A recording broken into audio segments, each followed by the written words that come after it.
Hi and welcome to this week's video analysis for the FX majors going into the week 20th of May 2019. We're going to start off going through the calendar, just highlighting what reports or financial releases we've got through the week. Then we're going to break down through the different currencies, starting off with the dollar index, going through all the FX majors up to euro yen, basically breaking down time frames, highlighting what we're seeing, basically our support and resistance levels, or basically the bias that we're looking at going into this week. So as I said, let's quickly look at the calendar. We've got Fed Chair Powell speaking pretty late on Monday. Otherwise, we've got a pretty limited data release day on Monday. Tuesday, very early in the morning, we've got the RBA minutes, and the Governor Lau will speak. UK inflation report that day, and then late into the night, or at least for us in the UK, we've got the retail sales out of New Zealand. Wednesday, we've got UK CPI figures, consumer price index inflation figures. We've got Canadian retail sales, and then the all-important FOMC minutes. So Wednesday, really midweek, is potentially one that could change market sentiment. We've got all the PMI figures on Thursday out of Europe, and then Friday we've got really limited data releases as well. We've got some durable good figures, but they have a tendency not really to move the market anymore. Okay, so let's go to the charts. This is the dollar index weekly chart. Here we can see really a prolonged period of what we would call indecisive price action. So a lot of peaks and troughs, a lot of inside bars, outside bars. Last week we posted a bullish outside bar on the dollar index. That normally highlights a strong buying sequence. That should mean that this week, at least the start of this week, we should be buying into dips. However, this wedge formation, as long as it holds and the trendline resistance is at 99 the figure, excuse me, then the bias, the eventual bias, is to break to the downside. If we do look to the MACD, we can see that we've lost momentum. Okay, this is the trend, and then basically it's running flat, and that's what happens a lot when we get these ending wedge formations. If we go to shorter time frames, and this is the daily chart, we can see that last move up is pretty impulsive. If we go to the 4-hour chart, 98.47 is a 261.8% extension level. That would give us a higher high. Worth having a look at the RSI if we get up to these levels, and then probably express a bit of caution up around here. Okay, so to reiterate really what we think we're looking at, I think we're looking at dollar dip buying at the beginning of the week, but being wary, obviously, going into Wednesday. 98.47 is the intraday 261.8% extension level, and then we've got that trendline resistance located at 99 the figure. So this is really the band where we could potentially sell into dollar strength next week. Okay, euro dollar weekly chart, still trading close to 61.8% Fibonacci. Outside week last week normally indicates strong selling. If we go to the daily chart, though, we've still got these two wedges. So we've got this large wedge formation, which is a trend line down here, 110.37 ish, and then we've got this inside wedge with a trend line support at 110.74. Again, we've got potential for some divergence if we get down to new lows, and that's something to be aware of. Beginning of the week, we've got an ABCD formation, which we mentioned in our report on Friday. That's located at 111.40. Beginning of the week, we've got some pretty strong resistance located at 111.98. Sterling dollar, strong selling. Let's go to the monthly chart first, because this is something that we've talked about quite a lot previously. We posted a bullish outside month, and then we continued well, we saw a dip buying, and then we continued to the upside. Now we've seen quite a strong selling pressure to keep this count alive. Then, and we're talking about a DMARC count here. Then sterling dollar this month, we've got a few days left. We've got to close this month above 131.06 to keep the count alive. So it's got a bit of work to do if that's going to happen. 131.06 is basically the closing price of this candle, the January candle. If we go to the daily chart, it was quite impulsive, that move to the upside. Then we had this corrective move, then another impulsive move, which did look like we were going to break to the upside. We've even broken this trend. Let's just get rid of that. We've even broken this trend of lower lows. We've broken through the 61.8% Fibonacci pullback level. Is this a corrective sequence? That's what we're going to be asking ourselves. Is this an AB CD formation? An area to be wary of going into next week is here, 126.29. As far as Elliott Wave's concerned, it's holding onto the fib levels. Small correction here, so 126.29. Let's just have a look where our resistance levels are.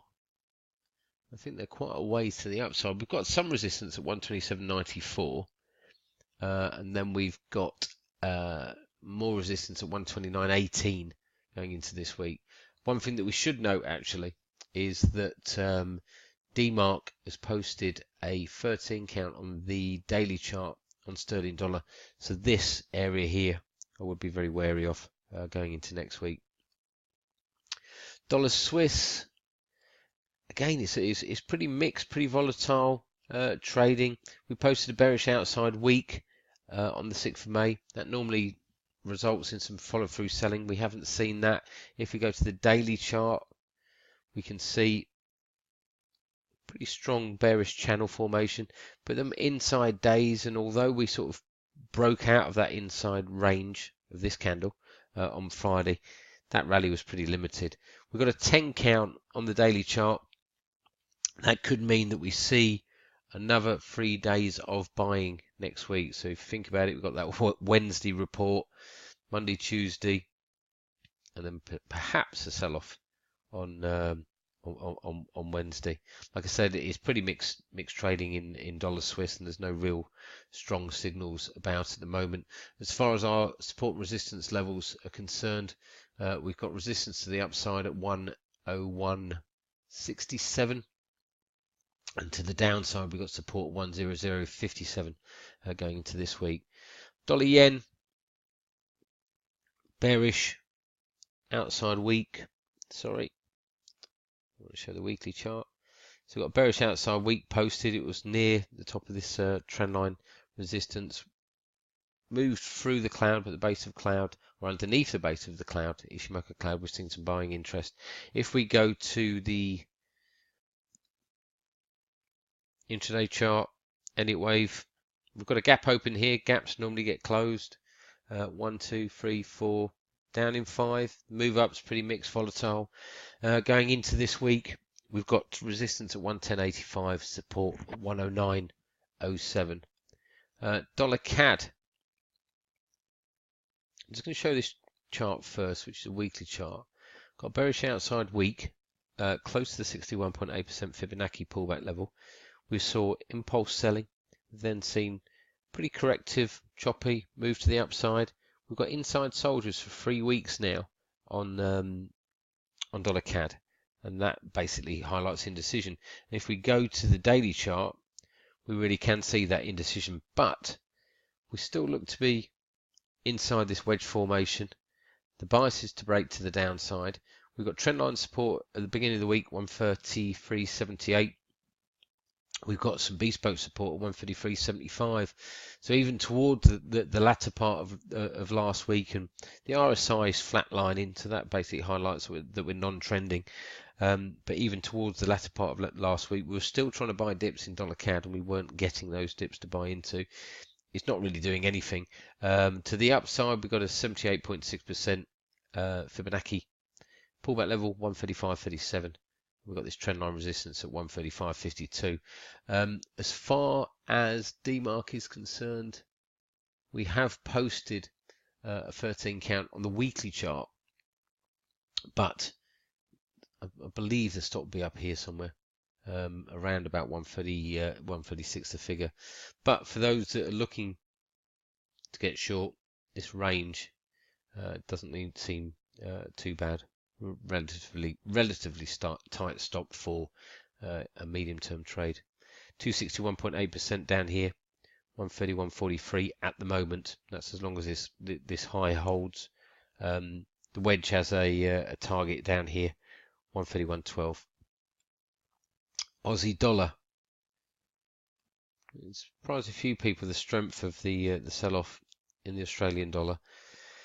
Again, if we look at wave formations, all these waves are made up of three waves. All these moves: 1, 2, 3, 1, 2, 3, 1, 2, 3, 1, 2, 3. We've got an AB equals CD formation target located here, 168.51. We've got a 78.6% Fibonacci pullback level at 68.62.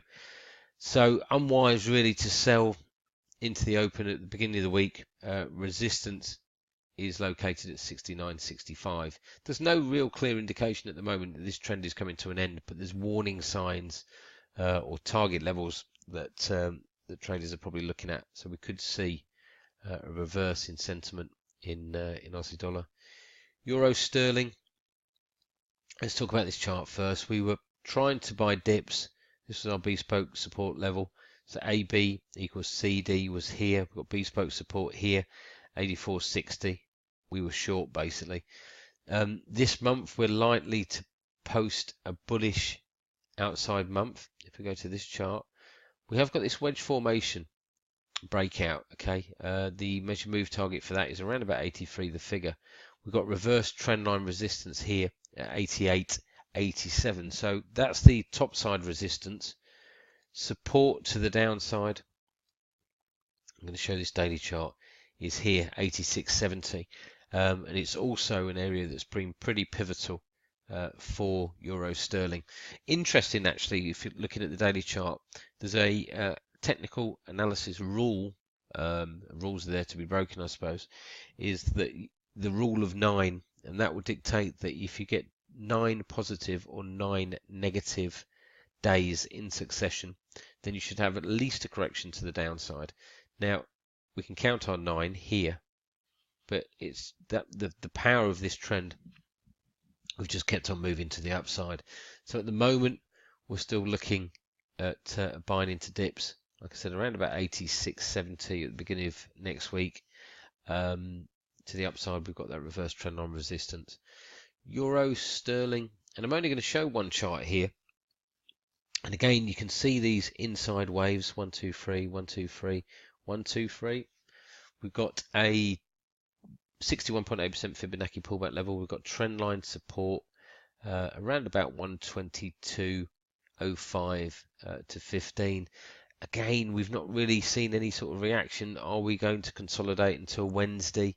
To the upside, resistance which needs to be broken really to turn the bias to the upside is at 123.43 at the beginning of the week. Still got that gap open as well here. Okay, I hope you found it informative. There's not a lot to go at the moment. I think the FOMC on Wednesday, well, I'm hoping, because I'd like to see a bit more movement in the markets, is going to be the catalyst for potentially the next move. Okay, I wish you all the best for this week, and I'll speak to you again next Monday. Many thanks.